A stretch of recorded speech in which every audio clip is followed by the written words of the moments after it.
ايه يا معلم، انت مش قلت هتعمل فيديو كل يوم؟ ايه ده، انت حتى ما عملتش فيديو كل شهر حتى. انا اصلا انت عارف الدنيا مشاغل يا معلم بقى، والدنيا ضغط. طب ايه شايف اللي بتعمله صح، انك تتهرب من الحاجات المهمة لحاجات ملهاش اهمية؟ لا انا على فكره انا بحاول اعمل الحاجات دي، بس انت عارف. بص هقول لك على حاجة، لو فضلت تبرر لنفسك انك مش بتطلب او انك مش بتعمل فيديوهات او انك مضغوط، يبقى عمرك ما هتعمل الحاجة دي.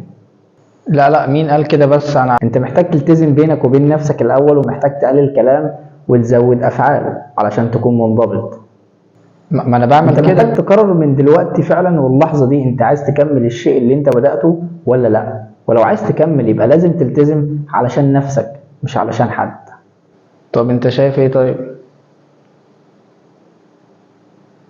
اي حاجه. طيب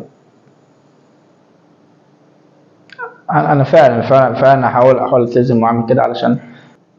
ما تنساش الصلاة، ولو عايز تبيض وشك من غير كريمات وفلوس وترتاح نفسيا صلي. الصلاة هتصلح وهتسلح كل حاجة جواك.